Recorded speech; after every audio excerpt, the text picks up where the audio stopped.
আসসালামু আলাইকুম viewers, MBN motion YouTube চ্যানেলে আপনাকে স্বাগতম। তামিম দারি রাদিয়াল্লাহু আনহু বহু রহস্যের ধারক সাহাবী ছিলেন। স্বয়ং রাসূলুল্লাহ সাল্লাল্লাহু আলাইহি ওয়াসাল্লাম তার থেকে দাজ্জাল ও জাসাসা তথা দাজ্জালের গোয়েন্দার বিবরণ শোনেন এবং মসজিদে নববীর মিম্বরে বসে তা সাহাবায়ে কেরামের সামনে উপস্থাপন করেন। তামিম দারি রাদিয়াল্লাহু আনহু নবম হিজরি সনে তার গোত্রের 9 জন লোক সহ রাসূলুল্লাহ সাল্লাল্লাহু আলাইহি ওয়াসাল্লামের খিদমতে উপস্থিত হন এবং ইসলাম গ্রহণ করেন। তিনি ছিলেন আবেদ ও অধিক কোরআন তেলাওয়াতকারী। ইবনে সিরিন রহমতুল্লাহ আলাইহি বলেন, তিনি নামাজে এক রাকাতে পুরো কোরআন খতম করতেন। কখনো এক একটি আয়াতকে বারবার পড়তেন এবং কেঁদে কেঁদে বুক ভাসাতেন। তাহাজ্জুদ তার কখনো বাদ পড়ত না। একদিন ঘুমের মধ্যে রাত কেটে গেল, তাহাজ্জুদ পড়তে পারলেন না। এরপর দীর্ঘদিন থেকে দীর্ঘ 1 বছর পর্যন্ত আর ঘুমাননি। শুধু নামাজে ব্যবহারের জন্য তিনি একটি চাদর ক্রয় করেছেন, যার মূল্য ছিল 1000 দিরহাম। এভাবে আরেকটি পোশাক খরিদ করেছেন, তাও 1000 দিরহাম মূল্যের, যা তিনি লাইলাতুল কদর সম্ভাবনা রাতে পরিধান করতেন।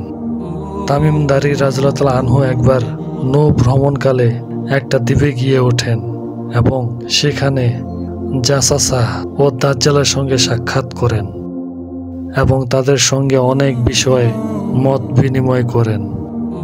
আবু দাউদ ও মুসলিম শরীফে এ বিষয়ে একাধিক বর্ণনা আছে। রাসূলুল্লাহ সাল্লাল্লাহু আলাইহি ওয়াসাল্লাম তামিম ও তার ভাই নুআইম ইবনে আউস রাদিয়াল্লাহু আনহুকে সিরিয়ার হাবরা ও বাইতু আইনুন নামক 2টি ভূখণ্ডের বন্দোবস্ত দেন। আল্লামা ওয়াকিদি রহমতুল্লাহ আলাইহি বলেন, সিরিয়াতে ওই 2টি ভূখণ্ড ছাড়া অন্য কোনো ভূমি রাসূলুল্লাহ সাল্লাল্লাহু আলাইহি ওয়াসাল্লামের মালিকানায় ছিল না। তামিম দারি রাদিয়াল্লাহু আনহু ইসলাম গ্রহণের পর থেকে রাসূলুল্লাহ সাল্লাল্লাহু আলাইহি ওয়াসাল্লামের সঙ্গে বিভিন্ন যুদ্ধ ও অভিযানে অংশগ্রহণ করেন এবং মদিনাতে অবস্থান করেন। খলিফা ওসমান রাদিয়াল্লাহু আনহুর শাহাদাতের কিছুকাল পর তামিম দারি রাদিয়াল্লাহু আনহু মদিনা ছেড়ে চলে যান সিরিয়ায়।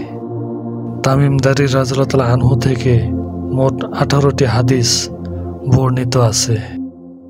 তিনি 40 হিজরি সনে তৎকালীন মুলুকে শামের অন্তর্গত ফিলিস্তিনি এলাকায় ইন্তেকাল করেন। আল্লাহ তাআলা আমাদের সকলকে হযরত তামিম আদ-দারি রাদিয়াল্লাহু আনহুর জীবনের উপর আমল করার তৌফিক দান করুন, আমিন। আজকের সংক্ষিপ্ত আলোচনা এ পর্যন্তই। ভিডিওটি কেমন হলো কমেন্ট করে জানাবেন। সবাই নতুন নতুন ভিডিও পেতে চ্যানেলটি সাবস্ক্রাইব করুন। দেখা হবে নতুন কোনো ভিডিওতে। সবাই ভালো থাকেন, সুস্থ থাকবেন। আসসালামু আলাইকুম ওয়া রাহমাতুল্লাহ।